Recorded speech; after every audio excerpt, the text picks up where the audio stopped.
Okay, now our webinar is officially starting.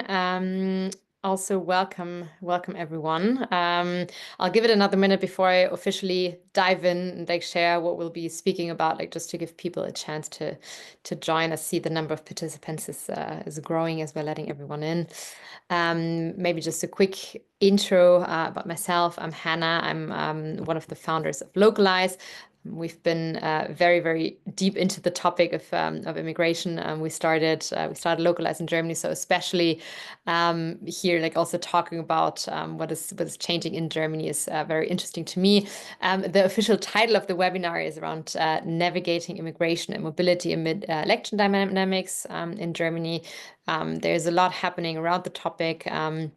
And I think now, because of course we are working with companies, working on the topic of immigration, we always had that angle. And I think also the exposure to things that change on the government side. And I think then of course also trying to see how we, but also the companies that we're working with, adapt to that. And over the next 60 minutes, we'll dive into the evolving immigration landscape in Germany, the impact on global mobility, talent acquisition strategies. I'm very happy about the exciting panel that we put together here.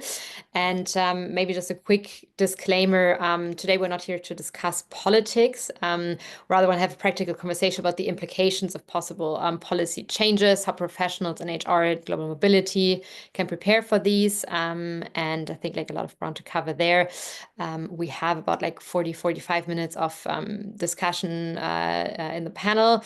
And then we also have a Q&A session in the end. So everyone, feel free to already drop your questions on the go in the Q&A section, and we'll address them either on the go or in the end. So feel free to already add them directly when they come to your mind. But yeah, now that's it from me in the introduction. Let's welcome our panelists. I wanted to hand over to them to share about their current roles, their backgrounds, but also their view on the topic of immigration. And Sibylle, maybe we can start with you. Yes, thank you, Hannah. Hello, everyone. I'm Sibylle. I'm based out of Germany, and I'm in immigration, global mobility for the last 25 years, currently in an in-house role. But I have been working on vendor side as well. And I would say normally I'm very relaxed about changes to be implemented in immigration if you see that coming and if people are starting discussing. But I think during the last 25 years, it has never been so much discussion about something that could change, because migration is the topic in Germany these days. And we have a lot of interesting points to cover today. And I'm looking forward to the webinar today. Thank you for having me. Thank you so much for joining. Ash, do you want to continue? Yes, thank you so much for having me today. So my name is Arsh. I'm working as a Director of Global Strategy and Operations, and I'm working with the field of international mobility for blue collars for now about 10 years. And the company I represent is working for 25 years and looking into the whole stream change, especially towards the South Asian side, towards Germany and immigration. It's been a tide of migration happening, not even for the white collars, but the blue collars, healthcare professionals and IT professionals. And I'm really happy to be a major part of it as a stakeholder from India. I'm based out of India while I work in Europe primarily. So that's me. That's me for all of you. Yeah, also thanks to you for joining. And yeah, we discussed quickly before, and as well, I think the blue collar sector is a very, very interesting one. Yannis, over to you. Thank you, Hannah, and thank you for having me here today. My name is Yannis. I'm working for the German Startups Association, the leading voice for German startups and scale-ups here in Berlin. And my role here in our organization is the research department. So we did a study last year, partnering with Stepstone Group, about the German startup ecosystem, how important international talents are for our ecosystem, but also which challenges founders see in the process of getting talent, international talent, to Germany. So one of our main political topics, and I think we have exciting, challenging times at the moment, and the topic will hopefully still important for our next government. Yeah, I hope that too. And maybe there directly a follow up for you. Now setting the scene, diving in. sharing some insights on the current talent mobility, landscape trends, like things that we see happening, and like also from, of course, like the you are closer to the government there. Like, what are you seeing? What have you seen in the last years? But like also, what are your takes on the next years?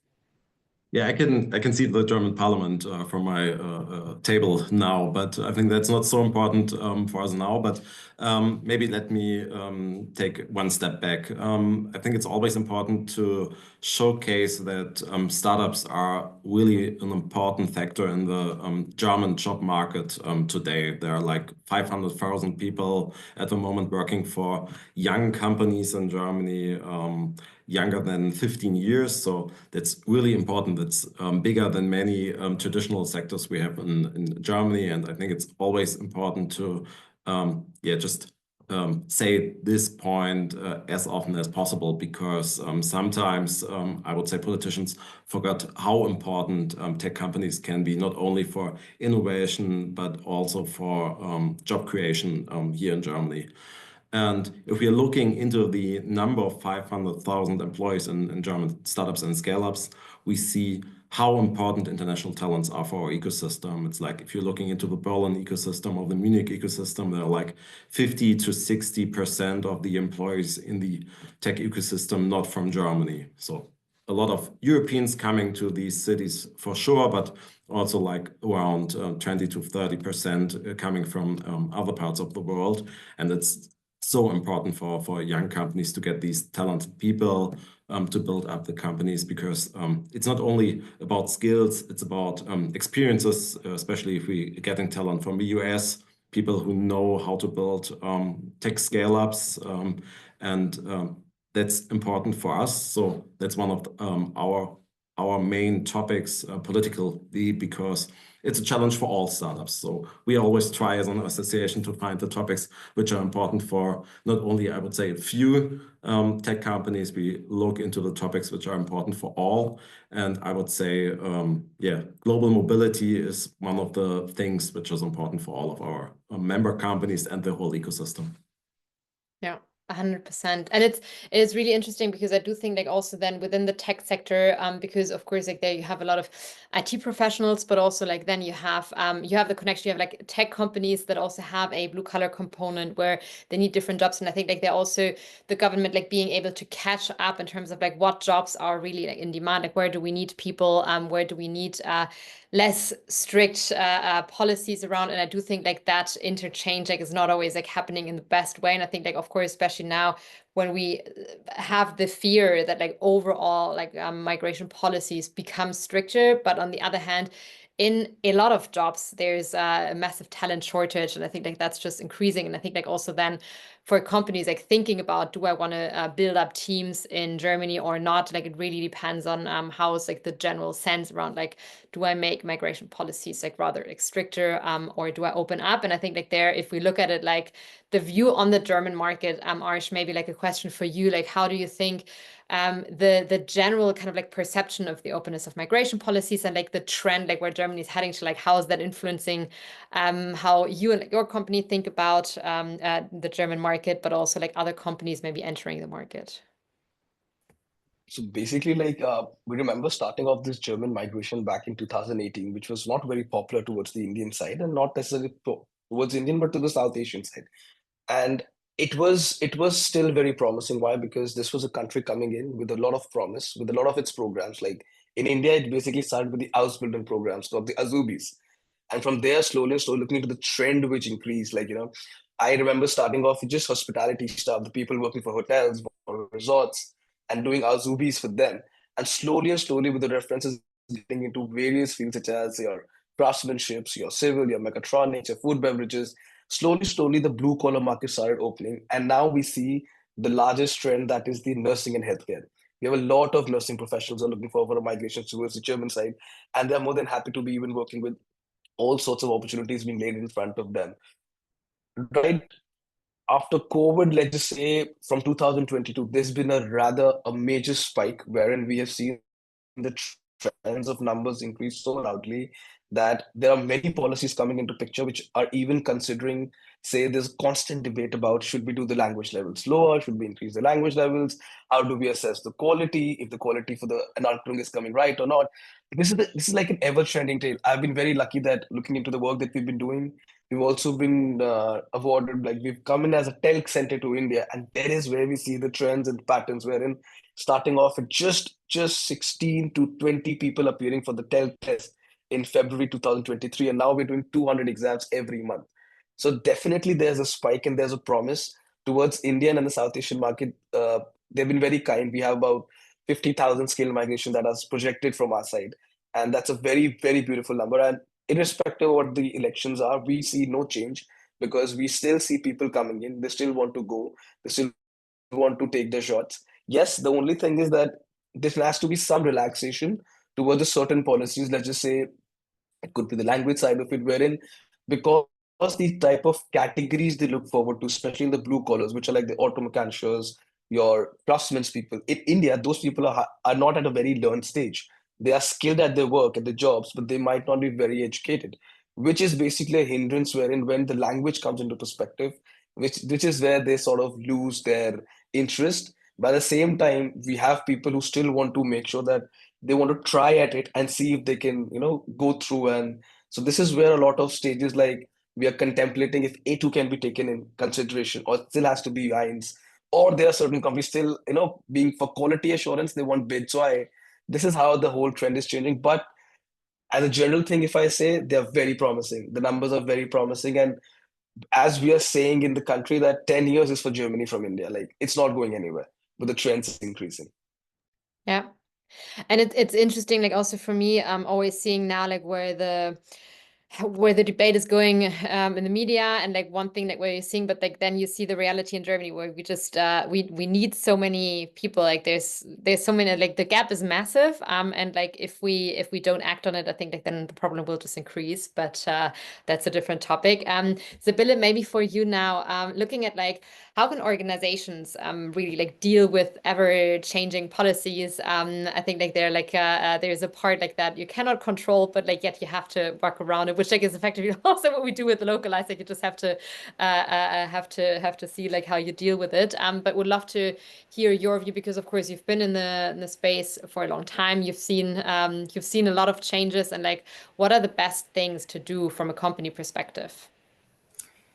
Yeah, the best things to do is to stay very calm because nothing will change overnight with the immigration regulations. I remember from 20 years back, we had the green card in Germany implemented, and everyone was saying, "Oh, now we have all the IT specialists." Similar to the US, entering Germany on a green card, and this will be the solution forever. And everybody who has been in the industry for a long time knows that this only did last for a few years. And now we are on the blue card and on the ICT permits, which were implemented a few years back. So it's all wait and see, but also prepare for whatever might change in future. And I think small companies, large companies, they are all struggling with the same problems because their policies need to change. They need to include or need to be prepared for any changes, adjusting the existing policies, communicating internally timeframes. So as soon as something is communicated officially, that would be my advice to everyone working in the industry, to then update business leadership and employees concerned on the expected changes, so that the expectations or the management of expectations can happen at an early stage. And like we were just saying, what we are expecting, for example, is the language requirement or the language certification. That could be one of the requirements which is in discussion with all parties who have been in the election recently, to say, okay, we will be stricter may it be for dependents or for the main applicants to have more German knowledge. And that's something you can already start preparing for, to see, okay, what can we do already to be prepared and to avoid any surprises. Yeah.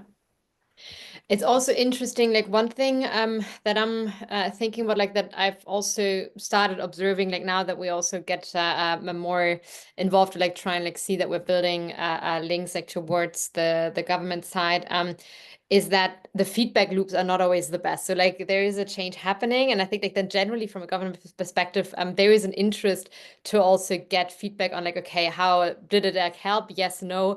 What impact is there, and like what are also things that do not work? So I think like especially for example, when you talk about like what are what are jobs that where there's like a bigger talent shortage, what are also like job descriptions that should be included, for example. And I think like there's always like that lag, and so I think the feedback loop is something that does not work 100% yet, where we like can improve things. But of course, like there from an organizational perspective, you have all those insights, like you have to deal with like what is coming in, but it's not always clear like where to provide feedback. So would love to hear, Sibylle, maybe also again like follow up there for you. Have you seen anything there in that direction, like successful collaborations, like maybe also like being able to like influence new regulations or like something in that? And I think like Jannis then afterwards I'll also address that question to you, but like Sibylle, because you've been in the space for a long time, would love to hear your perspective first. I wish we could influence that a little bit, but no, unfortunately not. So it's all about the preparation of the documents, what you were saying. So maybe look at the job descriptions. Maybe now it's a good time for everyone to just see, okay, we are maybe using a template for 5 or 10 years. Maybe this is no longer appropriate to the current situation, just to see where's the shortage. And what I understand from following the news, attracting and remaining skilled talent on a long term, that will be the central or will remain the central challenge in Germany and for all the companies. So, and then applying for these permits in future, or maybe to speed up things, it will help if there are a few keywords in there for that position to just say, okay, this is really a highly skilled employee we are planning to send to Germany, and maybe coming back to the language courses, maybe for that position, it's not required to be fluent in German, because the majority will be in an international environment. They will be speaking English all the time. So that is probably something to be implemented and to support applications. Yeah, thank you. No guarantee. Would love to hear your take, of course, because like you work like on that intersection, like getting feedback from organizations, like seeing what effect like do policies have in real life. How can we improve them afterwards? Yeah, but firstly, I would support your argument that stay calm, because policies won't change that fast, as people sometimes worrying, but as well sometimes hoping for. So the last year, I would say, we saw more not really policy changes, more focus on the processes, like the Foreign Office really try to digitalize all these kind of visa processes. But in general, I would say that sometimes we are a little bit too much focused on getting worse processes into the digital world. Like we should speak more about what can be changed generally in the system, because we have too many different visa options, too many different processes in the different embassies. But our main challenge is to think about how can we improve our processes in general, because worse or bad process, when you digitalize it, won't be a good one. So I would hope for that our government will trust more our companies, because if the company is saying, I want to get this person to Germany for any job, then just trust them, because they know best where the demand for talent is at the moment. And I hope that the new government is changing their way to think about digital processes and in general how to change policies in general, because I think all German parties at the moment know that we have to change things in a more general way and not just in an incremental way. Thank you. Ash, do you want to add? Just to add that, because this was a very nice point by Yanis about the types of visas. This is again one of the things that we have so many types of visas that we sometimes are failing to identify which would be the best for them. And a very simple example would be like how the opportunity card came for us. In towards Indian side, when the opportunity card came, it felt so promising to the world and the third country side that everybody went on with it, that we'll apply for it. The language requirements were less, but there was so much unclarity about how exactly this will proceed with and how to go ahead with it, that we did see a lot of rejections also coming in from the embassy level, because they were not able to meet the requirements, what exactly was needed to apply. It wasn't clear, but it felt a very approachable visa. However, there was a lag. And similarly, we have different process what we are seeing, since we're working with multiple states there in Germany. Every state has its own process, even towards the documentation side. And this is where there comes another aspect, because there's one uniformity which you maintain towards, let's just say, recruiting the nurses or recruiting the other professionals. But with every state, there's a different process. Some may take 4 months, some is taking just a fast track of like 20 days. So what happens is candidates' mentality remains the same. They feel that there's some sort of unfairness happening towards them, towards processing the visas. They ask us for these answers. They are unable to understand it's not us, but actually the policies and the state governments. We have to go around with the rules, and this is again causing some sort of skepticism when people want to migrate and want to apply. That which exact process, visa or documentation should we go for? So this is where the differentiation towards states come in. They then only want to travel to certain states. They don't want to go towards more of outskirts, which I feel is more promising, wherein you get more accessibility, you get more better accommodation, because you have to go to a place where there's not much of people. And for them, it's easier to get, because for them, two things are more important. One is accommodations, and then they basically expense on living. Going a bit towards the outskirts always helps, wherein they could have a minimal, reasonable, costings, at the same time earn well for themselves, and slowly within the years they can change into the whole mainstream cities. So yeah, that was very nice point from Yanis. I just wanted to add to it. Thank you. Yeah, and it's an interesting one. I think like also there Germany's like structure, like the federal states, like do not always make it easier to foster more centralization. But I think like especially also in the blue collar side, for example, like with very specialized jobs as well, like when you then have like centralized authorities and like then rather like a structure by like what qualifications like needed where, I think like it would make things easier. And like as Yanis, I think like you said, not putting a bad process digital setting, definitely. Maybe they're like follow up also, because like we are talking now about industry, like also industries like that are affected by labor shortages, and like depending on like where you feel them, like how strong. I think like sometimes the government is of course like addressing certain areas, and like is also trying to like see how they adapt. But of course like there, I think like right now we're so deep into the labor shortages that it will be like there's a backlog. It will take a lot of time, like until we really adapted the policy. So how do industries adapt to labor shortages? Like especially now, like when we do look at a potential risk of like having even more restrictive policies, what are ways around? Like Yanis, what are mitigation strategies that you have seen?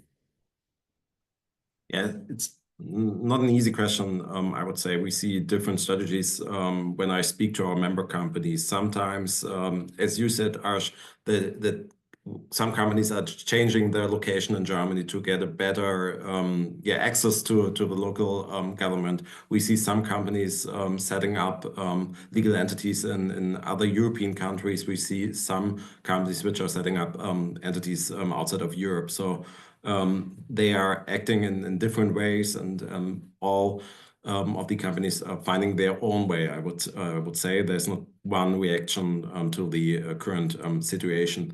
And in general, I think it's not easy to find like an easy answer which is fitting for all companies or all sectors, because we don't really know how the labor market will look like in 2 or 3 years, especially in the tech ecosystem. I think it's a little bit different to maybe some traditional, more established parts of our economy, because I would say 3 or 4 years ago, all people were talking about IT talent. With AI, the last 2 years, it's changing a lot. And in our report last year, we also saw a lot of shortage in fields like marketing and sales. We were not talking about these fields 3 or 4 years ago. So it's always changing and in a very fast environment. And I think every company has to find their own way to go into the job market or find the right talent. Yeah. And it's interesting because I think like then in the tech sector, you even have a higher portion of companies that have the ability to like work in a hybrid way, work remotely, and like that's also find it easier to, for example, create hubs abroad. Like even though I do think it's quite sad, like thinking about like they have to create a hub because like it's not possible to get the right talent into Germany. I think like that's really like the worst reason. But I think like that is like an ability that a lot of companies that like require in-office work like that, like manufacturing, etc., like that opportunity that is like much harder. And so I do think it will really be a bigger economical disadvantage at some point. But yeah, Sibylle, wanted to ask you as well, like if you have anything to add, like, and especially I think like the workarounds like about more restrictive policies, and like if you have also maybe like examples of like things that you've seen in the past, like mitigation for jobs that are like in demand, like where there's a shortage, but it's very, very hard, for example, to obtain a visa for those jobs, or like maybe teams or like industries.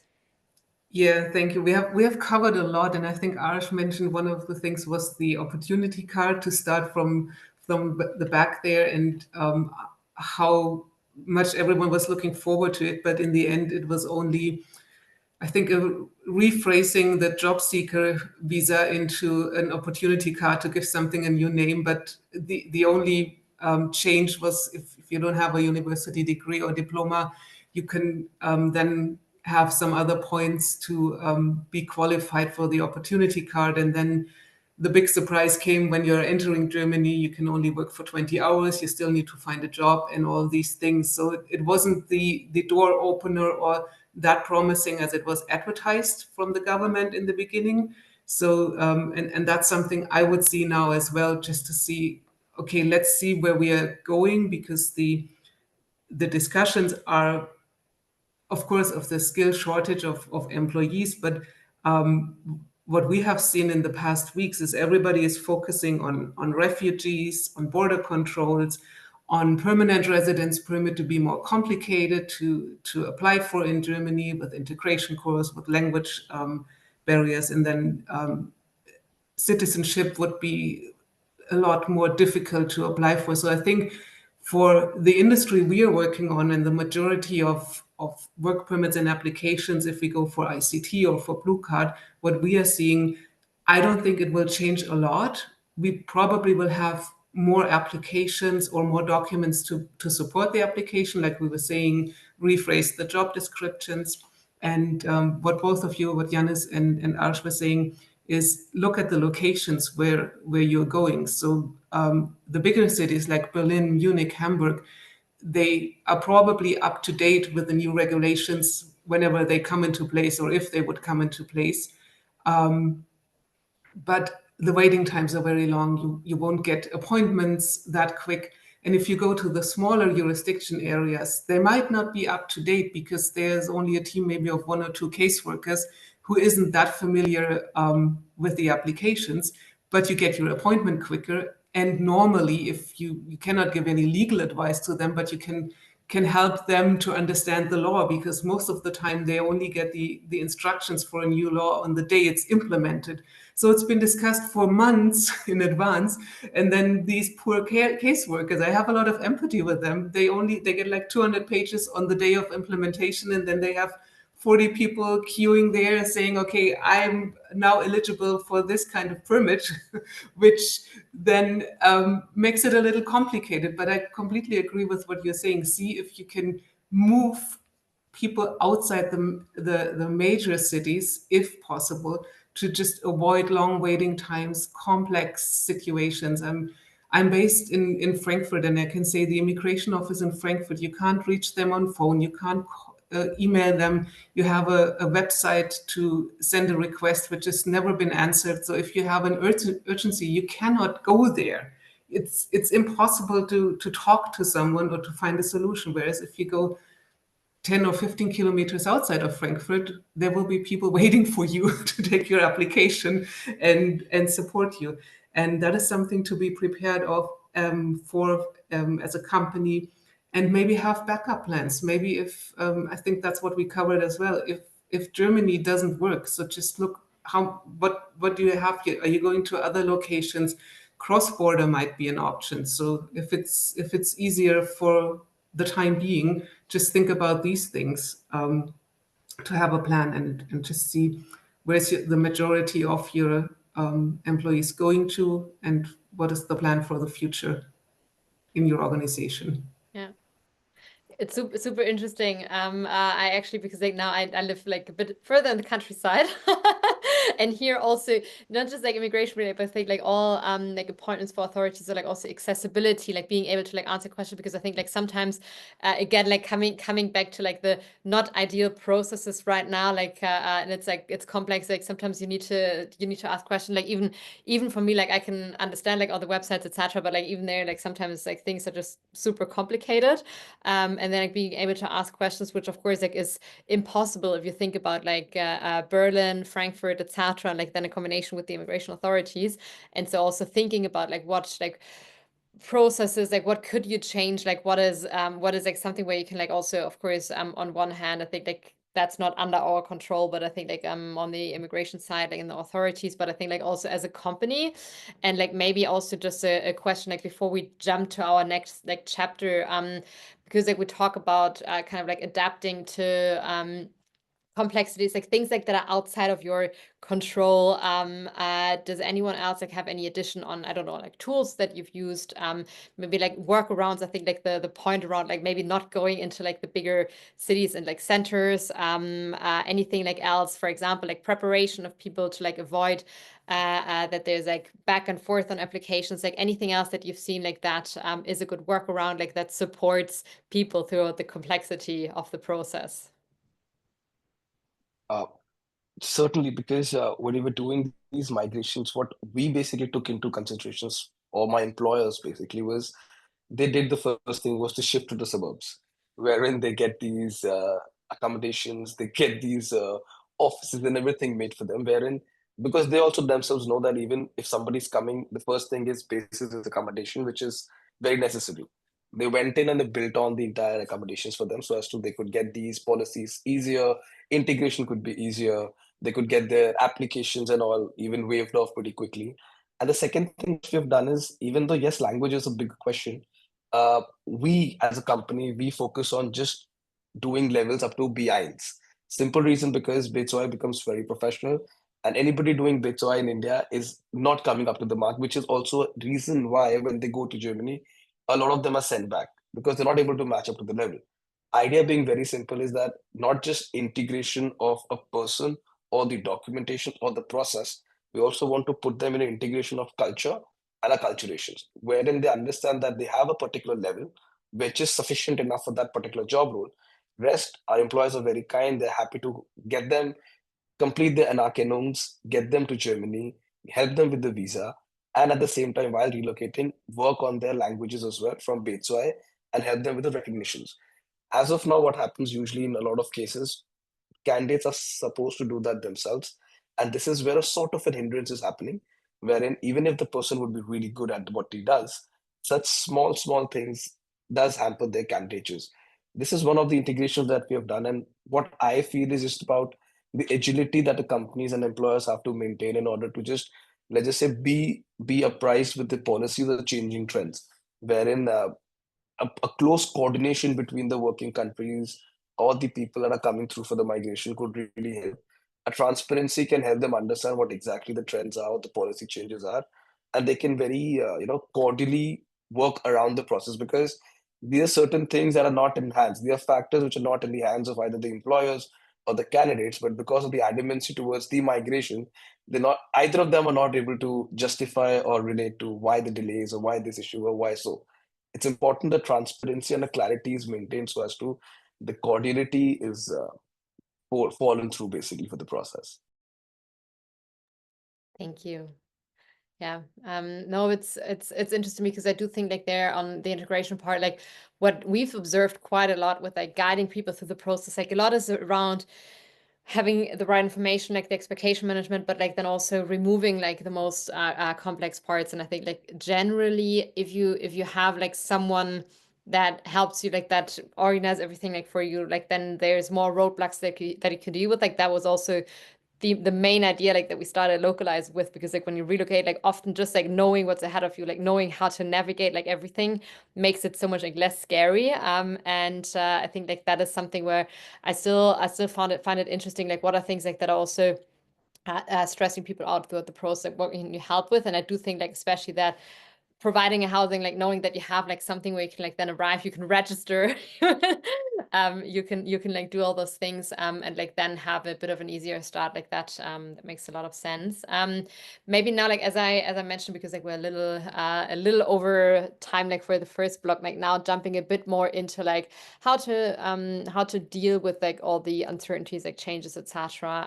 As a company, like how to still remain competitive, like find the right talent now, like context of talent acquisition, because of course like now thinking about like what is the need for a company, like what is the talent that you need, but like also what is feasible from a policy perspective. How are organizations preparing for roadblocks, for example? How are they adapting like the hiring strategy, and what are like short-term mitigation strategies, but also like longer-term outlooks? Jannis, maybe for you first.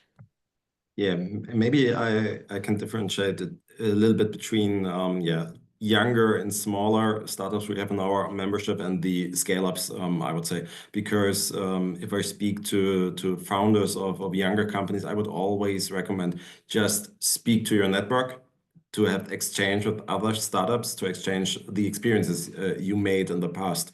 For example, the thing we spoke earlier, like which city is maybe the best one to get the process done. It was an advice one founder gave another founder at one of our events. So that's always, I think, very important, because you're not the first person, you're not the first company to go into these kind of processes. Just speak to each other. And the second thing, I think policies won't change that fast, and there are roadblocks. It's not easy.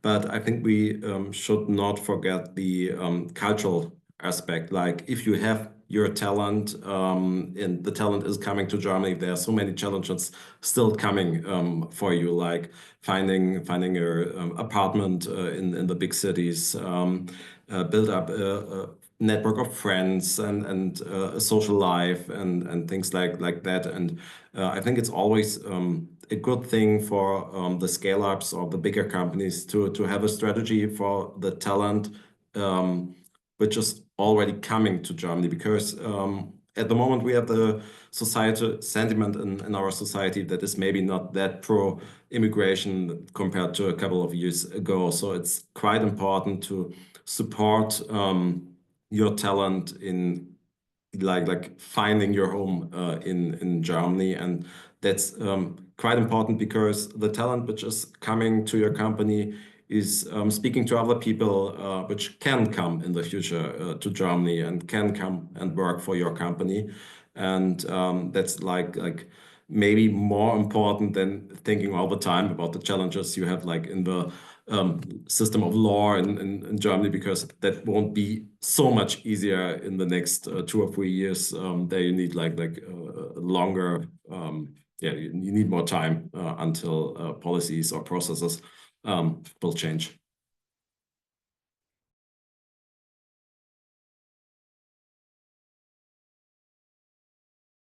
No, I've had a classic mistake of forgetting to unmute myself. Sibylle, Arsh, anything to add from your side on that? I can just add and relate to what you were just saying, Jannis, because my job normally ends when someone is arriving in Germany and we are starting to support with the post-arrival formalities. And then, of course, the frustration starts because authorities don't have appointments. We touched that with just move to other cities. But I think depending on the culture of the company or the network someone has who has been moving to a new location, it's important to stay connected and to just find out maybe if there's a group of people just saying, oh, it's so much easier to move outside of Munich because it's not that expensive, processing time is shorter, and there are already 5 or 6 other colleagues living there, or there's a community where you can join, or if you're traveling with kids, it's much more convenient. So if you spread these words and just say, okay, you don't all have to go into the big cities, what we have been saying, that is very useful. And if you communicate, but on the other hand, it's very dangerous to do that, because then a lot of employees just say, okay, I have a friend who experienced that, and this would work in my case as well. So you have to look at an individual, if that is really an individual where it would fit to their personal situation. Maybe they have a complete different background or a complete different setup in their company where you cannot apply it to these things. So it's always important to see the individual as well. Whereas for the majority, I would say connect, network, and see what the best solution is. And then they probably are not that afraid of moving outside of the bigger cities, and have less hurdles, hopefully. Harsh.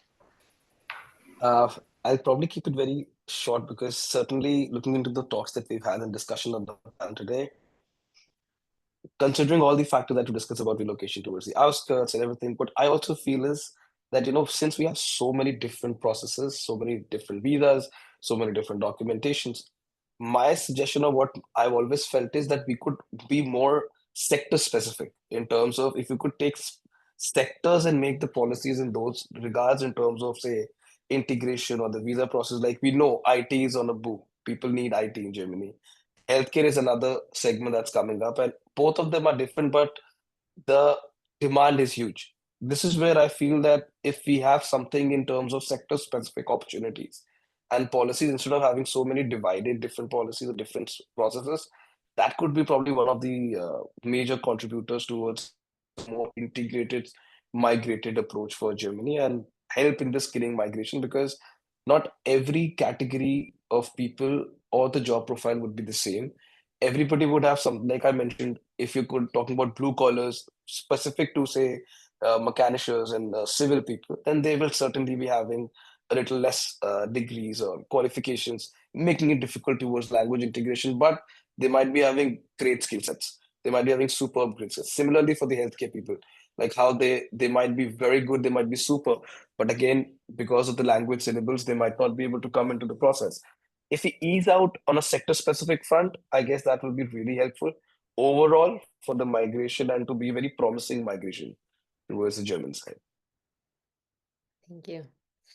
And maybe now diving a little bit deeper into the talent perspective, I think like now sometimes like it's hard to see or like put yourself like in the shoes of someone coming to Germany. I think like right now, of course, like with everything like that you've seen here in the media, it's not great, and like it's really something that I think like makes it I would imagine like makes it harder for people to like make that step and like come to Germany. But of course like there we really need talent, and I think like we need to also show kind of like why is it still a good idea to come to Germany, like what are things like that we can tell people, and I think also like the like welcome culture is like it's a big thing like that we still have to do some work on also in Germany. So I'd love to hear your perspective on like positive and negative things. Like what are you seeing like from the perspective of like people moving to Germany, and like what do you think like we can still do to improve, to make it easier, yeah, and like overall create a better image and like make it more appealing for people to move to Germany?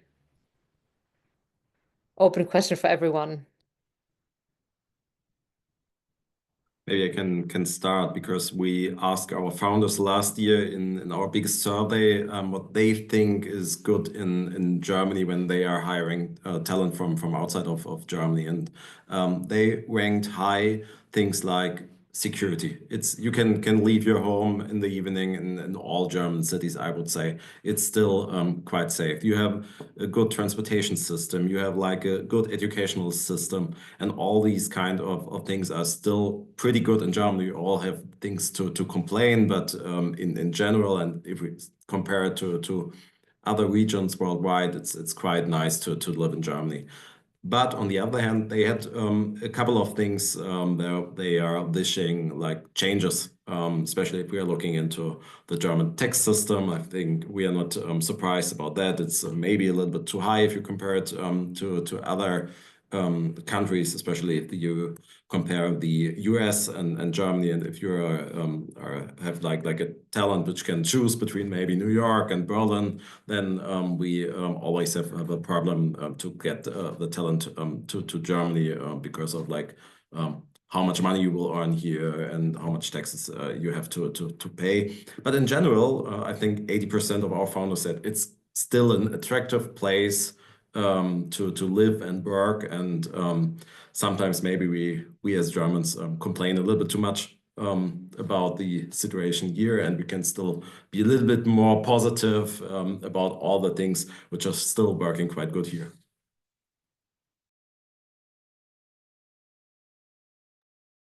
I certainly feel that generally speaking from a South Asian side, Germany doesn't have to literally attract us now because we see the whole differences. We see the differences, be it tech oriented, be it the work-life balance orientation, the pay parities that we have. More importantly, looking from our perspective is the dignity of labor that we see, at least from our side, wherein the regards is huge, the talent is, basically identified and is respected for. So speaking from this side, we really don't have to attract because we see the trends growing and growing and growing, and irrespective, be it pro-immigration policies or be it even secure, like the tightening of the immigration policies, either ways, these people will never stop. Like I said, we're actually foreseeing a huge numbers for the next 10 years to come through from the South Asian countries towards Germany. So that's it. Sibylle, anything to add? Not much, because I think we said it all, and I completely agree with what Yannis was saying. So maybe we in Germany always just painted a little black, and we should really focus on the security everyone is having in Germany, and that it's a great opportunity. You can explore so many other countries while being in Germany. Europe is very small compared to other companies. You have so many things you can do and you can explore and you can work on, and you have a lot of security, not just going outside, but also with your job, because you have a job security, you are protected by several laws in Germany. So I think this is very attractive, and we keep forgetting these things by complaining too much about what is not working in this country. It's very, very true. No, that's a good Reminding. perspective. And maybe now last question to like wrap up that section as well. If I know that we didn't want to like dive too deep into now the political side, but like if someone would ask you that like now after the elections, like now that we have the results, if someone would ask you who relocated like from abroad to Germany, like what is changing now? Like it basically like giving them kind of like your view on what will the new government do? Like what are the pros and cons, and like what is your take on what's going to change in the next 4 years? Yannis, you're raising your eyebrows. It looks like you have an idea.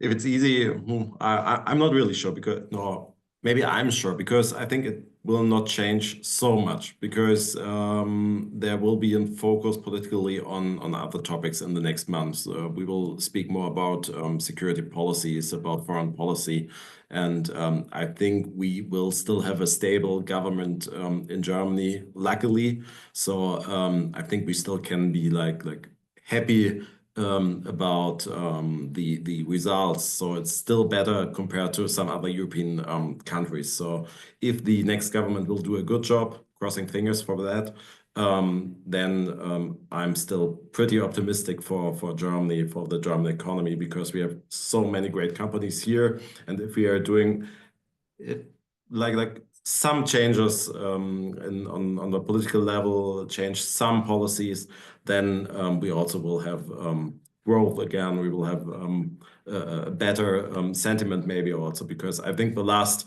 1-2 years we were sometimes maybe a little bit too pessimistic, because still Germany is like one of the biggest economies worldwide, a good place to live, as we said earlier. And I think we should not worry too much about negative change. I think the next government will do a good job. I'm optimistic. Yeah. Sibylle.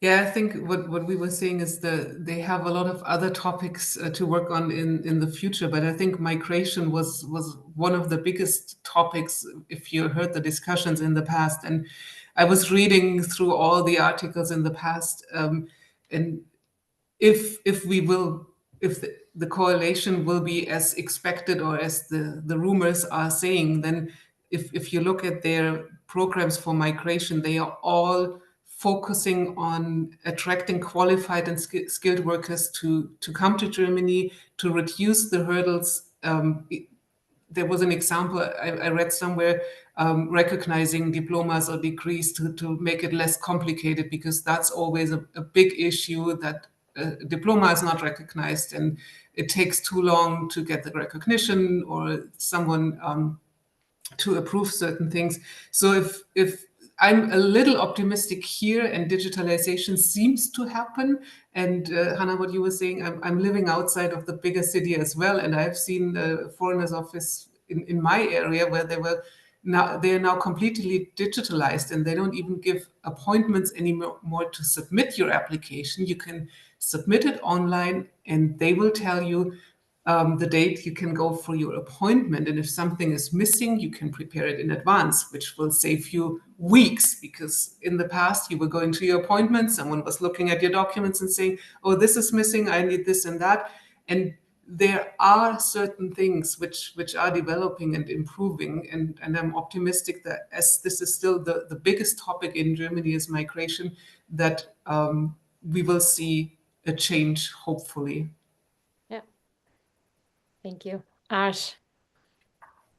Yes, not being on ground, but of course hearing my fellow panelists and of course my employers with whom I work, it still reaffirms me. Why? Because irrespective of the policies are shifting, we are still getting a lot of mandates following in. We're getting a lot of mandates for migration. We're getting a lot of, so I guess everybody understands that things will not quickly shift or will not make a quick shift. At the same time, looking into what trends may be or what changes may come, they are aligning themselves. Otherwise, they would not be focusing on getting more migration or more skilled professionals to the country. So it is reaffirming still to us, wherein seeing the mandates coming in, seeing the interests of the people, seeing the visa possibilities of getting the different pathways, like could be Azubis, like how we are now seeing the degree diploma recognition coming in. I was recently also discussed it with the new fellow employer who's looking for manpower. So they are identifying this. The employers themselves are becoming very aware about what could be a more possible, better pathways. So as long as the employers are more active, the more aware they're taking those strides. I don't think so. People looking, this is the support they look forward from their employers or the potential clients. Thank you. Oh no, I think you cut out for a second, but I think that we understood most of it. I also think like my personal take is also that I think like the elections could have been much worse. I think like there's some work to be done to also reuniting the country again, kind of like I think like there's right now like there's a lot of divides. I think like it's not easy times, but I also think like on immigration specifically, because of course like there's also a focus on making the economy work better, and I think like we need the skilled workers. I think like border controls is like always an interesting topic to look at, like where maybe there's like more complexity coming, but I think like in general for skilled migration, I'm also quite optimistic in the next years, and I think like there, let's see what happens. But maybe also there, of course, like from a company perspective, you always have to, you never know 100% like what's coming. So I think like getting ready for it is important. And so now, like maybe my closing question, because I've seen that so far we didn't have any other questions come in. So like I'll ask a last question.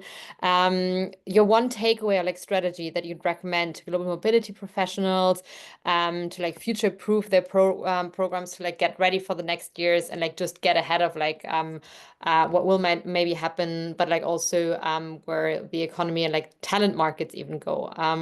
Sibylle, maybe from a company perspective, posing that question to you first.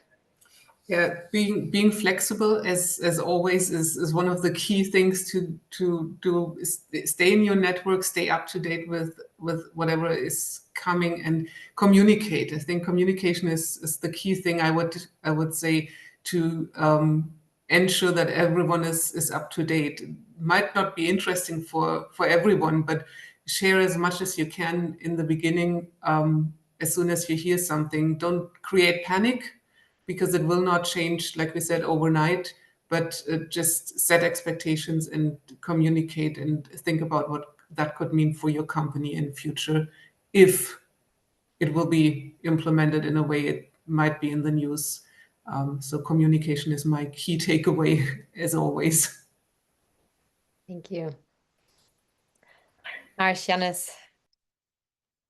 Three things possibly. One would be, of course, language and integration. Why I say this is because I do understand there's a lot of debate about language levels being reduced, or keeping them lower or higher depending on the people that are coming. But what I feel is it's very important, wherein, because for them, for a longer run, it affirms them the authenticity of being more integrated culturally and adjusting to the culture better.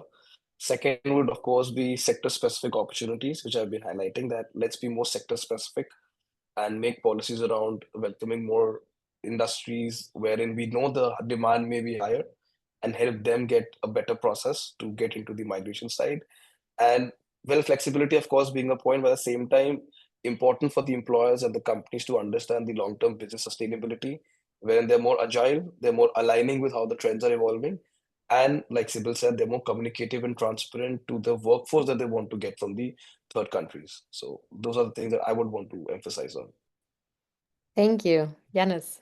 Yeah, maybe on a company level, that's more like a general advice I always give to startups or younger companies. Just speak to each other, because I think you're not the first company doing anything. There are so many other, especially founders, that did the same experiences in the past, and you can find the best practices or the loopholes sometimes if you just speak to each other and exchange your experiences. And maybe as a like a more task for all of us on a societal level, I would say it's quite important that we all push for open society here in Germany, to speak more in English, for example, in daily life, that people are just feel welcome here in Germany. And I think that's the most important thing, because you can always change processes and laws and policies, but the most important thing is still that people want to live here and want to come to Germany. And if we have like a good sentiment here in Germany, I think that's the most important thing. Yeah. Yeah, I can second that. And I think it is interesting because it is possible to get people into the country. I think like especially if you compare it to the US, it's also much more cost effective, like it's easier processes.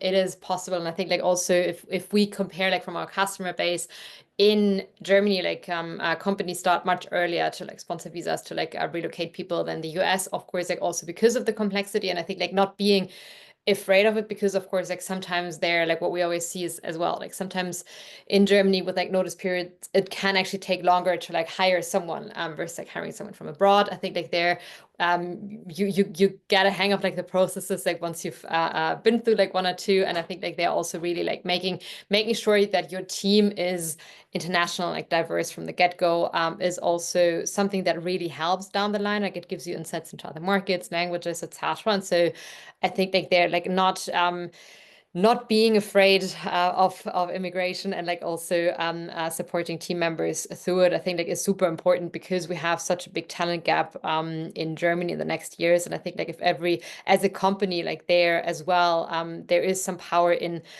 really like saying that companies support people to come to Germany is important. There's ways, and yeah, I'm excited for what the next years bring.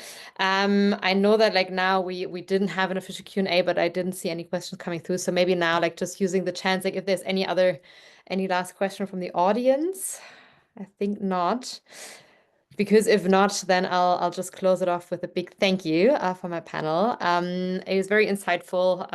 I really love the optimism as well. I think like we got some very exciting positive insights. And yeah, I'm excited for what the next years bring. Thank you so much. And then I hope you have a great rest of the day. And I hope to see you at our next webinar. Thank you so much for having. Thank you so much for having us, inviting me. Thank you. Lovely to be a part of the panel. Thank you. Thank you. Bye. Bye bye. Bye.